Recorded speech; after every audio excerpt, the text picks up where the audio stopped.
7여선교, 8여선교 찬양 드리시는 분들을 보니까 우리 인생에도 계절이 있다라고 하면 이제 가을을 맞으신 게 아닌가 그런 생각이 듭니다. 동의하십니까? 제가 아멘이라는 말을 기대했던 건 아니고요. 우리 인생에도 계절이 있다라고 하면 지금 찬양하신 선교의 그 연배는 가을쯤에 해당이 되지 않을까 생각이 되는데, 가을 정말 아름다운 계절입니다. 우리말에 정말 아름다운 말들이 참 많은데 그 중에 하나가 물들다라는 말이라고 저는 생각합니다. 물드는 거는 따로 억지를 부리지 않아도 무엇인가가 나에게로 그대로 스미는 그런 것을 말하는데요. 우리 인생의 그 아름다움, 또 믿음의 아름다움이 여러분들의 삶 속에 물들 수 있기를 바랍니다. 제가 가끔 덕담 삼아 이야기합니다만, 늙지 말고 익어가라 라는 말이 있는데, 여러분들 세대가 늙지 마시고 아름답게 익어가는 그런 시대가 되어졌으면 좋겠습니다. 오늘 우리가 기도의 자리로 나왔는데요, 사실 이렇게 예배의 자리, 기도의 자리로 나온다라고 하는 것이 하나님께서 우리에게 주시는 선물과 같은 시간이라고 여겨집니다. 제가 이번에 미국 집회를 하는 중에 두 번째로 집회를 가졌던 교회가 그린빌 교회였습니다. 그런데 그곳에서 집회를 하면서 그 집회 도중에 이야기를 들었는데요, 교우 중에 한 분이 이제 결혼 30주년을 맞게 되었다고 그래요. 그런데 결혼 30주년을 맞게 되자 남편이 아내한테 물었답니다. 여보, 올해 결혼 30주년 기념인데 내가 어떤 선물을 해주면 좋겠냐고. 아마 30주년이니까 좀 특별하게 생각을 했던 모양이죠. 그러자 이 부인이 망설이지 않고 대답을 했다고 합니다. 여보, 내가 꼭 받고 싶은 선물이 있어요 라고 하면서, 이번에 우리 교회에서 말씀 잔치를 하는데 교회에 같이 나갔으면 좋겠어요. 그러니까 말씀을 들으러 같이 나갔으면 좋겠다, 그런 소원을 이야기를 이제 했다는 겁니다. 아마 남편이 신앙생활 안 하는 그런 남편이었던 것 같죠. 그래서 이 남편도 이제 결혼 선물을 아내가 교회에 나와서 하나님 말씀 듣는 것을 원해서 이제 그렇게 이제 하기로 생각을 했는데, 결국은 두 사람 다 집회가 끝나도록 나오지를 못했어요. 그렇게 간절히 원했는데도 나오지 못했던 것은 함께 사는 아들이 코로나에 걸려가지고 혹시라도 교회에 나가서 다른 분들한테 폐를 끼치면 안 되지 않는가라는 것 때문에 이제 아내도, 남편에게 꼭 같이 나가자라고 청을 했던 아내도 나오지 못했고 남편도 나오지를 못했다라는 이야기를 들었습니다. 이야기를 들으면서 우리가 이렇게 예배를 드린다라고 하는 것, 하나님의 말씀을 듣는다라고 하는 게 내가 마음만 먹으면 당연히 되는 것 같아도 하나님이 허락하시지 않으면 마음은 아무리 간절해도 우리가 누릴 수 없는 은총이라고 하는 것을 이제 돌아보게 되었는데요. 그런 점에서 우리가 이렇게 예배드리러 나올 때마다 하나님 앞에 기도하면서, 하나님, 오늘도 제가 예배드리러 나올 수 있게 해주셔서 감사합니다, 이렇게 기도하는 것이 그냥 의례적인 상투적인 그런 감사가 아니라 마음에서 우러나는 감사가 되어야 할 줄로 압니다. 그런 점에서 오늘도 우리가 이 자리에 나온 것이 하나님께서 우리들에게 주시는 귀한 선물인 줄로 압니다. 추석을 보냈기 때문일까요? 저도 이제 좀 이렇게 나이를 먹어가기 때문일까요? 가끔씩 아버지 생각이 날 때가 있습니다. 제 아버지는 2000년을 이틀 앞두고서 세상을 떠나셨어요. 그런데 사실은 그 시대 아버지들이 대부분 그랬지만 자식들 굶기지 않으려고 그냥 뭐 일하시는 게 자녀들하고 놀아주고 뭐 이런 거는 엄두도 못 내셨고 그냥 식구들 위해서 수고하고 고생하셨던 그것이 대부분 그분들의 삶이었는데요. 아버지를 생각하면 두 가지 생각나는 게 뭐 그것만은 아니지만 이렇게 생각나는 것 중에 두어 가지가 있습니다. 하나는 이렇게 명절 때가 되면은요, 저희가 모여서 막 식사하고 얘기하고 이러면 같이 그 자리에 계시다가 슬그머니 자리에서 일어나십니다. 그리고 밖으로 나가시든지 베란다로 나가세요. 그리고서 제가 이렇게 볼 때 멍하니 하늘을 이렇게 바라보시는 그런 뒷모습이 제 마음속에 남아 있습니다. 아버지 고향은 강원도 통천군 벽양면, 지금은 갈 수 없는 이북 땅입니다. 그러다 보니까 이제 그냥 혼자 내려오셔가지고 정말 고향을 떠나온 뒤로 고향을 가볼 수 없는 그런 삶이, 그런 시간이 이어지다 보니까 특별히 명절 때가 되면 이렇게 밖에 나가서 멍하니 이제 하늘을 올려다 보시던 그런 아버지의 뒷모습, 왠지 이렇게 쓸쓸하기도 하고 얼마나 고향이 그리우실까, 이제 그런 생각도 하곤 했던 생각이 납니다. 그래서 그런지 저도 마음속으로 제 고향이 없는 건 아니지만 나도 실향민 아닌가? 아버지가 두고 온 그곳이 내 진짜 고향 아닐까? 이제 이런 생각도 갖고는 했더랬습니다. 또 한 가지, 아버지를 떠올리면 생각나는 것 중에 하나가 좀 엉뚱한 일인데요.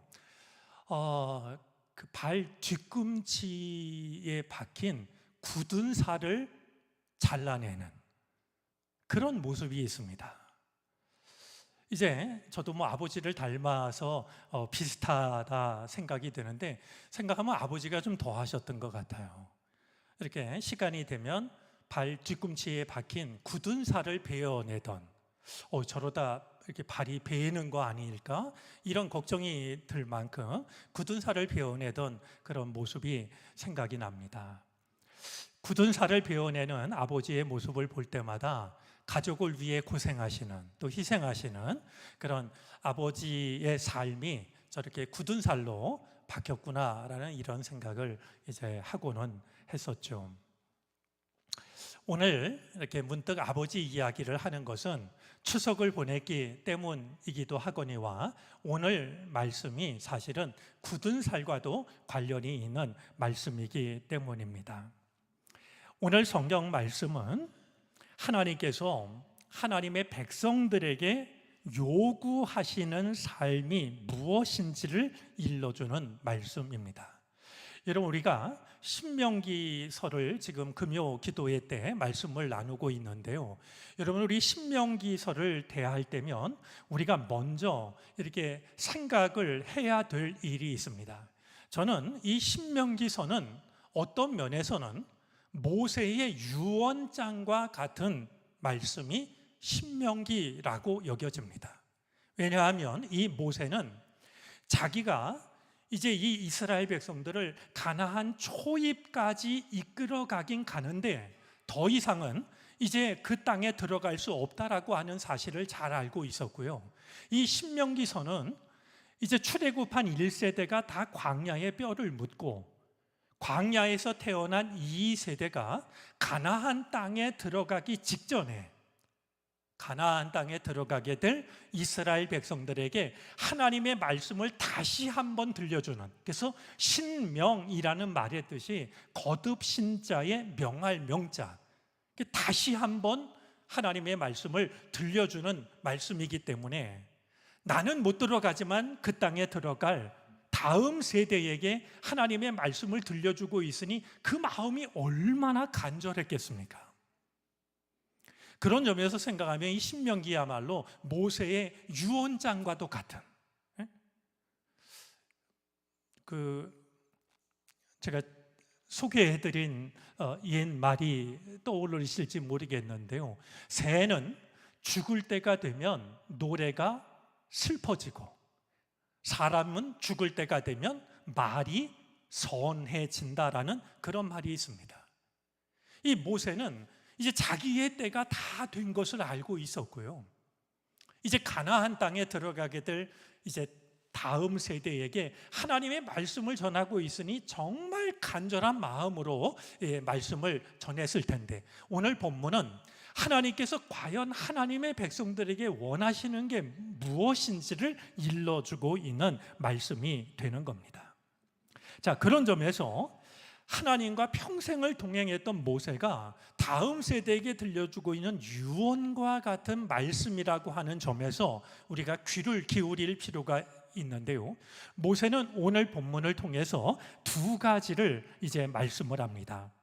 먼저 오늘 본문을 따로 읽지 않았습니다만 12절, 13절 말씀에 의하면 첫 번째로 일러주고 있는 것이 무엇이냐 하면 하나님을 진심으로 사랑하라는 겁니다. 하나님을 진심으로 사랑할 것을 명하고 있습니다. 자, 우리 12절, 13절 말씀 우리 한번 말씀을 보도록 하겠습니다. 우리 한번 같이 읽어볼까요? 이스라엘아, 네 하나님 여호와께서 네게 요구하시는 것이 무엇이냐?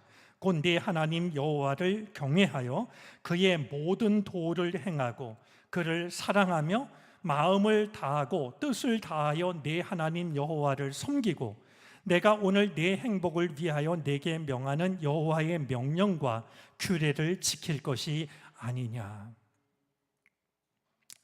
자, 하나님께서 너희들에게, 우리들에게 요구하시는 것이 무엇이냐라고 하면서 두 가지를 이제 이야기하는데, 첫 번째로 이야기하는 것이 하나님을 진심으로 사랑하는 것을 하나님은 원하신다. 이렇게 이제 말씀을 전하고 있습니다.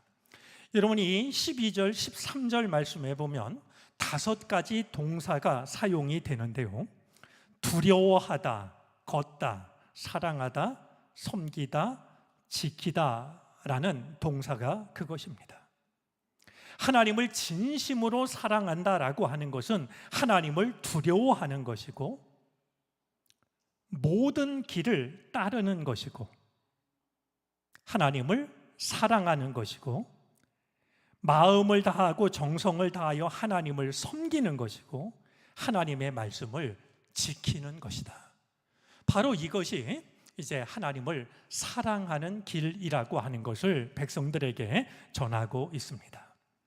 자, 그런데요, 오늘 말씀 중에 우리가 관심을 가지고 봐야 될 단어가 있다라고 여겨지는데요. 다시 12절 말씀에 보면 그 중간에 그의 모든 도를 행하고 라는 말씀이 있습니다. 새번역 성경은 그의 모든 길을 따르며 라고 번역을 했습니다. 여러분, 우리가 하나님을 사랑한다라고 하면은요, 하나님의 모든 길을 따르는 것이 필요합니다. 그러니까 내가 선별해서 내가 이해할 수 있고 내가 좋아할 수 있는 것만 따르는 것이 아니라 하나님의 모든 길을 따르는 것이 하나님을 사랑하는 길이 됩니다. 내가 따르기 쉽고 또 마음에 드는 그것만 따르는 게 아니고요. 하나님을 사랑하는 사람은 하나님의 모든 길을 따라가는 사람이 됩니다. 자, 그런데 이제 오늘 말씀을 보면은요, 이제 이 하나님의 말씀을 따르는 이 길이 우리에게 짐이 되는 것이 아니라 바로 그것이 우리들이 행복해지는 길이라고 말하고 있습니다. 13절 말씀입니다. 내가 오늘 내 행복을 위하여 내게 명하는 여호와의 명령과 규례를 지킬 것이 아니냐.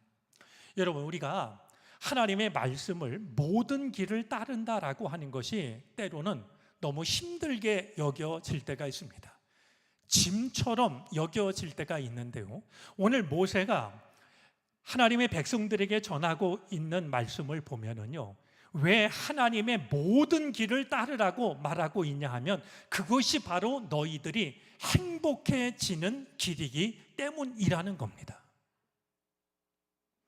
하나님의 말씀을 따르는 것이 우리에게 무거운 짐이 되는 것이 아니라 바로 그것이 우리가 행복해지는 길이라고 말씀을 하고 있는 것이죠. 자, 이제 하나님께서 하나님의 백성들에게 원하시는 것, 요구하시는 것, 바로 진심으로 하나님을 사랑하기를 하나님은 원하십니다. 우리가 행복해지기 위해서 말이죠. 자, 또 한 가지, 이제 모세가 전하는 하나님께서 하나님의 백성들에게 원하시는 것이 또 한 가지 있는데요, 교만해지지 않는 겁니다. 오늘 14절 말씀이 14절, 15절 말씀이 그것을 돌아보게 하는데요, 온 우주를 다스리시는 하나님께서 작은 이스라엘을 선택한 것은 이스라엘이 훌륭하거나 거룩해서가 아니었습니다. 온 우주보다 크신 하나님께서 지극히 작은 민족 이스라엘을 선택하신 것은 전적으로 하나님의 선택이셨습니다. 이스라엘이 훌륭해서도 아니고 이스라엘이 거룩해서도 아닌 것이었습니다. 이 사실을 이야기하면서 16절에 이르러서 그러므로 너희는 마음에 할례를 행하고 다시는 목을 곧게 하지 말라라고 말씀을 합니다. 그러니까 하나님께서 우리를 선택하셨다라고 우쭐해지지 말라는 겁니다.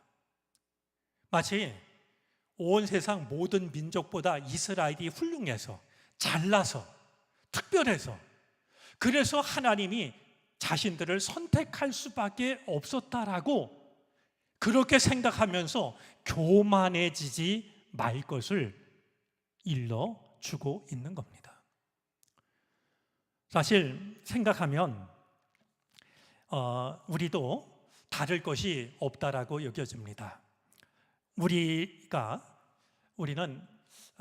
하나님을 선택했다라고 생각할 때가 있지만 신앙적으로 생각하면 우리가 하나님을 선택한 게 아니라 하나님께서 우리를 선택하신 겁니다.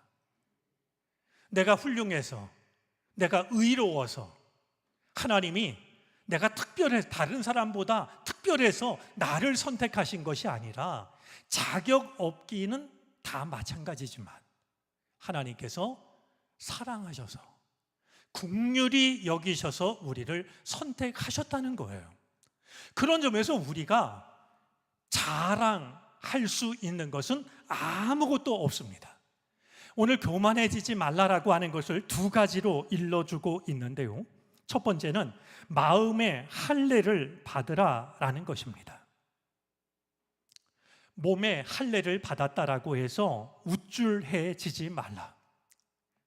몸에 할례를 받았다고 해서 충분하다라고 생각하지 말라라는 것입니다. 마음의 할례를 받으라라고 말하고 있는 겁니다. 오늘 우리로 하면 어떤 의미가 될까요? 할례를 받았다고 자만하지 말라라는 이 말씀은 우리로 하면 이런 뜻 아니겠습니까? 내가 주기도문을 외울 줄 안다라고, 사도신경을 알고 있다라고 우쭐하지 말아라. 내가 신앙생활을 몇십 년 했다라고 교만해지지 말아라. 내가 집사요, 권사요, 장로요, 전도사요, 목사라고 해서 자랑할 수 있는 것은 아무것도 없다. 중요한 것은 몸에 할례를 받는 그것이 아니라 마음의 할례를 받아서 하나님 앞에 거룩한 존재가 되는 것이다. 말씀을 하고 있는 것이죠. 또 한 가지, 교만해지지 않기 위해서 우리에게 필요한 것을 오늘 성경은 다시는 목을 곧게 하지 말라라고, 마치 내가 하나님 앞에 얼마든지 자격 있는 사람처럼 말이죠, 목을 뻣뻣이 드는 그러지 말라라고 이제 일러주고 있는 겁니다. 자, 그런데요, 우리 메시지 성경을 보면 16절을 우리가 자랑할 것이 없으니까 마음에 할례를 받고 목을 곧게 하지 말라라는 이 말씀을 이렇게 번역을 했습니다. 그러니 여러분은 마음에 굳은 살을 베어내고 제 멋대로 고집 부리는 것을 멈추십시오. 우리가 잘나서 하나님이 우리를 선택한 것이 아니니, 우리가 내세울 수 있는 자랑거리가 우리에게 그 어떤 것도 없는 것이니 마음에 굳은 살을 베어버리고 제 멋대로 고집 부리는 것을 멈추십시오. 오늘 말씀을 유진 피터슨 목사님은 그렇게 이해를 하고 있습니다. 자, 모세가 이제 곧 가나안 땅에 들어가게 될 출애굽 2세대에게 간절한 마음으로 들려주고 있는 두 가지 당부. 하나님을 진심으로 사랑하라. 하나님 앞에서 교만하지 말라. 얼마든지 믿음의 길을 걸어가는 우리가 마음에 새겨야 할 귀한 가르침이라고 여겨집니다. 이제 하나님의 그 모든 길을 따를 수 있는, 내가 취사 선택해서 말씀을 따라가는 것이 아니라 하나님의 모든 길을 따라감으로 인하여서 진정한 행복에 이르는 길을 발견할 수 있게 되기를 바랍니다. 행여라도 우쭐한 마음으로 목을 곧게 하든지 이만하면 됐다라고 하는 그런 교만함에 빠지는 것이 아니라 마음에 굳은 살을 베어내고 내 마음대로 하려고 하는 그 마음을 멈출 수 있는 우리의 삶이 될 수 있었으면 좋겠습니다.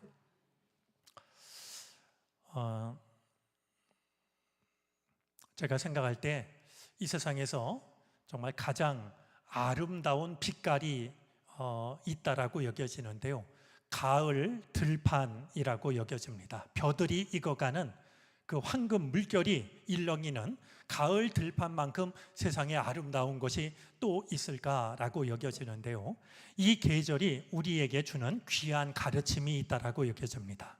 우리가 잘 아는 말이 있죠. 벼는 익을수록 고개를 숙인다. 피와 쭉정이는요, 고개를 삐쭉 듭니다. 그런데 벼는 익을수록 고개를 숙입니다. 오늘 말씀, 마음속에 있는 굳은 살을 베어내라. 잘못된 생각, 굳어진 마음, 교만해지려고 하는 생각들, 마음에 굳은 살을 베어내고 하나님을 진심으로 사랑함으로써 우리가 참된 행복에 이르려는 복된 삶을 살아갈 수 있기를 바랍니다. 기도하겠습니다.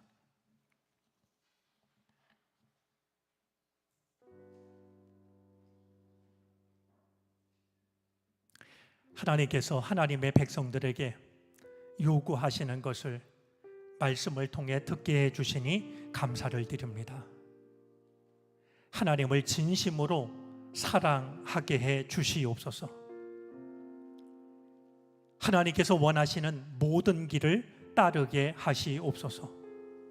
그것이 진정한 행복에 이르는 길임을 알아 모든 길을 믿음으로 따라갈 수 있는 우리가 되게 해 주옵소서. 마음의 굳은 살을 베어내게 해 주시기를 바라고 원합니다. 자랑할 것 아무것도 없음에도 우쭐하고 싶은 마음, 이만하면 됐다라고 여기고 싶은 마음, 마음의 굳은 살이 우리에게 자리 잡을 때가 있습니다. 주여, 마음의 굳은 살을 베어내게 하여 주셔서 언제라도 하나님 앞에 겸손한 마음을 지니고 살아가게 해 주시기를 바라고 원합니다. 익을수록 고개를 숙이는 저 가을 들판의 벼들처럼 우리의 믿음이 잘 익어가 하나님 앞에 언제라도 겸손한 마음으로 살아갈 수 있는 우리가 되게 해 주시옵소서. 이 밤 우리가 주님께 왔사오니 주여 우리들 한 사람 한 사람을 받아 주시옵시고, 주님을 찬양할 때 영광을 받으시며 우리가 기도할 때 귀 기울여 우리들의 기도를 들어 주시옵소서. 이 밤 주님께서 우리 삶의 주인이 되어 주시기를 간절히 바라고 원하며 예수 그리스도의 이름으로 기도를 드립니다. 아멘.